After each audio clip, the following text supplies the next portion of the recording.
Buenos días. El día de hoy vamos a estudiar lo que son los fluidos.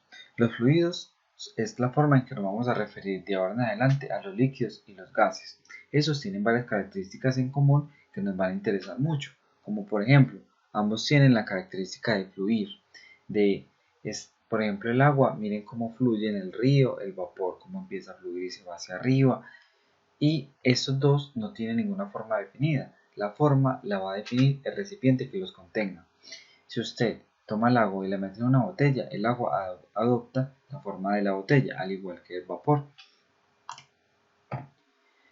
Acá vamos a ver cómo se comportan las partículas de esos fluidos. Por ejemplo, miren en el estado sólido, que ya no son fluidos, en el estado sólido vemos cómo las partículas están muy adheridas entre sí.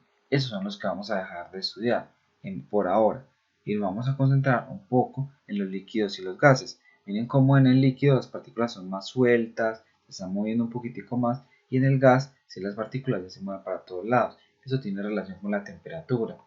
A mayor temperatura, mayor movimiento de las partículas va a haber.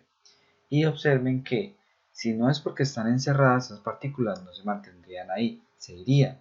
Por eso es que decimos que el líquido y el gas toman la forma del recipiente que los contenga. Vamos a estudiar varias propiedades que van a ser de mucho interés para el estudio de estos fluidos. Uno de ellos es la densidad. La densidad es la razón entre la masa y el volumen de un cuerpo. Por ejemplo, tomen este bloque de agua. Para usted medirle la densidad a ese bloque de agua, lo que debe hacer es medir su masa, por ejemplo puede ser con una balanza, una gramera, etc.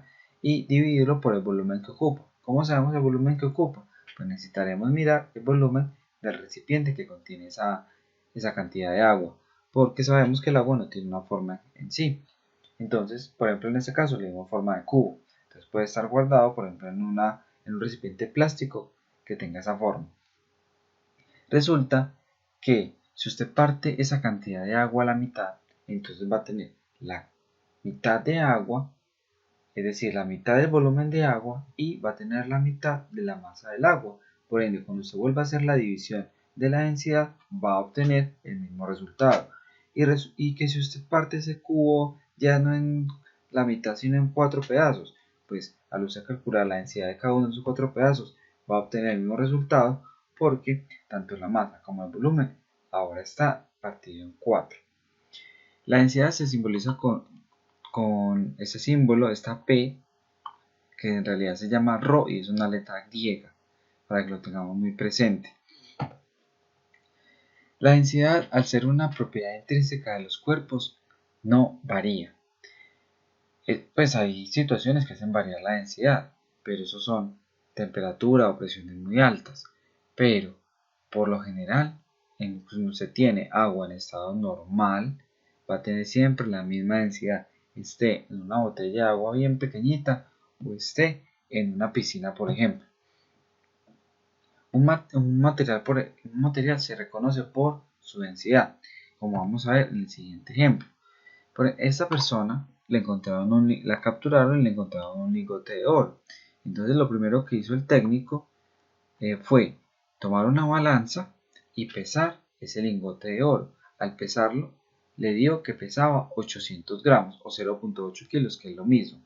Y al calcular su volumen, obtuvo que ese tenía un volumen de 235 centímetros cúbicos. Entonces, como el técnico obviamente sabía calcular la densidad, lo que hizo fue tomar la masa y la dividió entre el volumen y le dio 3,4 gramos sobre centímetros cúbicos. La densidad se mide en gramos sobre centímetros cúbicos o kilogramos sobre kilómetro cúbico o kilogramos sobre metro cúbico, etc. Es unidad de masa sobre unidad de volumen. Para saber si eso era de oro o no, el técnico lo único que tenía que hacer es, bueno, ya calculé la densidad y me dio 3,4 gramos. Me voy a volver y voy a buscar una tabla de densidades. En esa tabla, por ejemplo, que tenemos acá, vemos que el oro tiene una densidad de 19,3 gramos sobre centímetro cúbico. Como esto me dio 3,4, el mismo técnico decía, esto no es oro, esto es otro material, que lo podría buscar en una tabla que sea más extensa. Aquí no está, pero buscando en otra tabla más extensa puede encontrar fácilmente a qué material pertenece.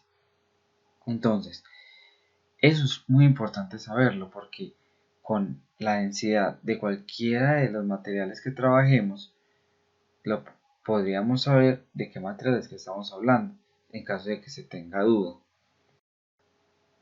Otra propiedad que vamos a trabajar en este tema de los fluidos es la presión. La presión se define como la razón entre la fuerza perpendicular ejercida sobre una superficie y el área de la misma. ¿Cómo así? ¿Esto en qué consiste? Imagínense que usted va a clavar un bolo contra la pared y un clavo contra la pared. Y a los dos les va a aplicar la misma fuerza con el martillo. Entonces usted le aplica la misma fuerza al bolo que al clavo. ¿Cuál va a ser más fácil que entre en la pared? Evidentemente el clavo. ¿Y eso por qué? Porque si ustedes observan, el bolo tiene una superficie más grande en su base, es decir, el área de la base es más grande y por ende es más difícil que vaya a entrar en la pared, mientras que el clavo, que tiene una punta muy fina, va a ser más fácil de que entre en la pared, debido a que puede ejercer mayor presión. Ejerce mayor presión el martillo en el clavo que el martillo en el bolo, porque a pesar de que es la misma fuerza, el área de contacto es la que está cambiando, y al ser el área mayor y al tener la misma fuerza, no va a entrar. Entonces, mientras más pequeña sea el área de contacto, menor fuerza tengo que aplicar yo para poder que entre. Es lo mismo que si usted toca a una persona con un dedo, le puede ocasionar un dolor mayor a que si la toca, por ejemplo, con la palma de la mano. Esto también se utilizaba, por ejemplo, en algunos experimentos, lo utilizan en circos, que es como dormir en una cama de clavos. Cuando una persona se puesta en una cama donde los clavos están muy juntos, a esa persona puede que no le pase nada si toma las precauciones necesarias, dado que los clavos están muy unidos. Al estar muy unidos, el área de contacto va a ser mucho más grande. Pero si usted se acuesta en un solo clavo, inmediatamente se va a ver afectado porque el área de contacto es mucho más pequeña. Entonces, eso es lo que tenemos que tener claro con la presión. Es la fuerza ejercida sobre una superficie o área.